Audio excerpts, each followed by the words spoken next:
ഈശോ മിശിഹായ്ക്കും സ്തുതിയായിരിക്കട്ടെ. പ്രിയമുള്ളവരെ, ഈ നോൻപ് കാലത്തിന്റെ ഈ അവസരത്തിൽ ഈശോയുടെ പീഡാസഹനങ്ങളെക്കുറിച്ച് ധ്യാനിക്കുന്ന ഈ വേളയിൽ ദൈവം മനുഷ്യർക്ക് വേണ്ടി നൽകിയ അനുഗ്രഹങ്ങളെക്കുറിച്ച് ധ്യാനിക്കുന്നതും ഈ അവസരത്തിൽ നല്ലതാണ്. വിശുദ്ധ ഗ്രന്ഥം ആദ്യം മുതൽ അവസാനം വരെയും നമുക്ക് നോക്കുമ്പോൾ കാണാൻ സാധിക്കും, ദൈവം മനുഷ്യരോടൊപ്പം ചരിക്കുന്നതും ആയിരിക്കുന്നതും അവനെ കൂട്ടിച്ചേർത്ത് പിടിക്കുന്നതും അനുഗ്രഹിക്കുകയും ചെയ്യുന്നതുമായ ദൈവത്തെയാണ് നമുക്ക് കാണാൻ സാധിക്കുന്നത്. വിശ്വാസികളുടെ പിതാവായ അബ്രഹാത്തെ അദ്ദേഹത്തിന്റെ വാർദ്ധക്യ സഹജമായ ആ ജീവിതത്തിന്റെ കാലഘട്ടത്തിൽ മക്കളില്ലാതെ വിഷമിക്കുന്ന അബ്രഹത്തെയും സാറയെയും അനുഗ്രഹിക്കുകയും ഇസഹാക്കിനെ നൽകുകയും ചെയ്തുകൊണ്ട് അതുമാത്രം പോരാതെ ആകാശത്തിലെ നക്ഷത്രങ്ങളെ പോലെയും കടൽ തീരത്തെ മണൽത്തരികളെ പോലെയും സന്താന ലബ്ധിയുള്ളവരായി മാറുവാൻ അനുഗ്രഹിക്കുന്ന ദൈവത്തെ കാണാൻ സാധിക്കുന്നു. അതുപോലെ തന്നെ മോശയെയും ദൈവം ഈ തിരഞ്ഞെടുക്കപ്പെട്ട ജനത്തെ മുഴുവനും നയിക്കുവാനായിട്ടുള്ള അനുഗ്രഹം നൽകുന്നതായിട്ട് നമുക്ക് കാണാൻ സാധിക്കും.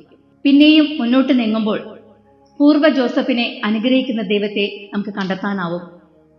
അതായത് സഹോദരങ്ങൾ അസൂയ നിമിത്തം പൊട്ടക്കിണറ്റിലേക്ക് തള്ളി എറിയപ്പെട്ട ജോസഫിനെ ആ ദേശത്തിന്റെ അല്ലെങ്കിൽ ആ പ്രദേശത്തിന്റെ തന്നെ ക്ഷാമകാലത്ത് അനുഗ്രഹമാക്കി മാറ്റുന്ന ദൈവത്തെ നമുക്ക് കാണാൻ സാധിക്കും.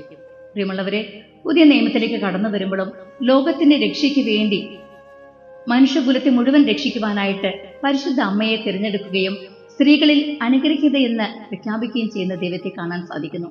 പ്രിയമുള്ളവരെ, ഈ നോൻപ് കാലം നമുക്കും ഒരു അനുഗ്രഹത്തിന്റെ കാലഘട്ടത്തിലേക്കായി തീരുവാൻ ദൈവം നമ്മെ അനുഗ്രഹിക്കും. എന്തുകൊണ്ടെന്നാൽ ഈശോയുടെ പീഡാസഹനം ദൈവം നമുക്ക് നൽകിയ സ്നേഹസമ്പത്താണ് ഈശോ. ആ ഈശോ കുരിശു മരണം വരെയും അനുഗ്രഹമായിട്ടാണ് കടന്നുപോയത്.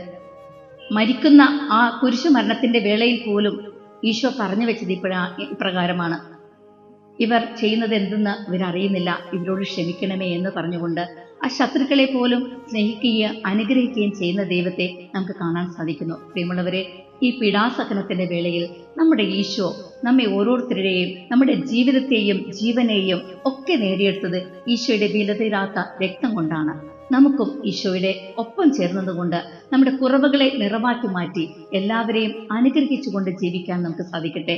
അങ്ങനെ ഈ നോൻപ് കാലം കൂടുതൽ അനുഗ്രഹത്തിൻ്റെതായ ദിനങ്ങളായി മാറട്ടെ. ദൈവം അനുഗ്രഹിക്കട്ടെ.